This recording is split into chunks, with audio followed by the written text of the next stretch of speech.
So yesterday we got our first vehicle dev blog for the next update, and this was about the XM800T, which is going to be a new rank 5 light tank coming to the American tech tree, probably between the T92 and M551 Sheridan, because there is a gap there at rank 5 at the moment. And basically this is one of the 3 vehicles that were built for the ARSV, or Armoured Reconnaissance Scout Vehicle program.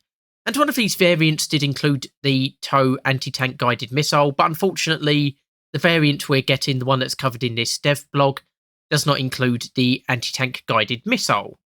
But basically this is going to be an extremely fast vehicle, so 51.8 miles per hour or 83.5 kilometers an hour, and this is on a 285 horsepower engine, the same one as found on the M551 Sheridan. And this puts its speed in about the same ballpark as the Weasel 1A4. So yeah, this is going to be an extremely quick vehicle.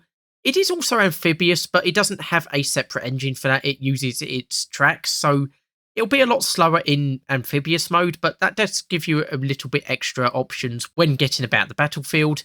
Unfortunately, to achieve this fast speed, it is extremely lightly armoured, and it does use the aluminium alloy that is quite common on tanks of this type, and so the armour's not going to be particularly effective.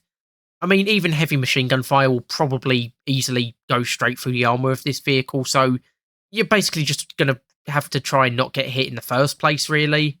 And of course, to return fire, you have a 20mm autocannon.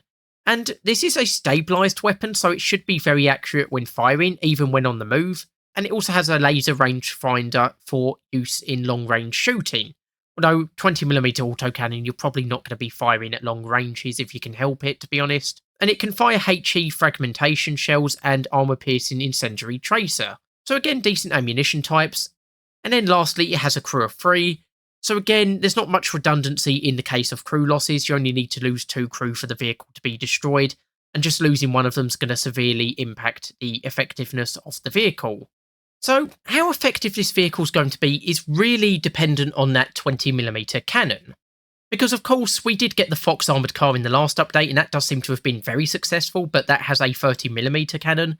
Most of the other 20mm armed vehicles around rank 5 tend to rely a lot on their speed rather than their armour, and a lot of the time they come with additional weapons like anti-tank guided missiles to, help bolster them.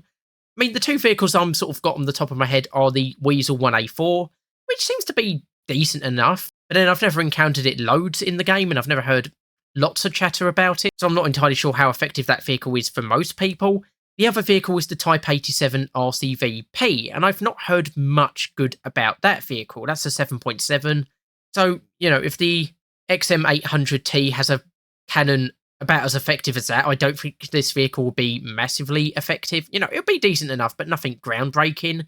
Of course, the fact it's a stabilised weapon does add a few points in its favour, and it is nice to see the light tank line gap filled by this vehicle, and I think it'll do decently enough, but I'm not expecting anything groundbreaking out of it. So anyway, that's it for the XM800T. Hopefully we'll be getting some more dev blogs next week, and hopefully you'll join me for them. I've been Tyranno, and I'll see you next time.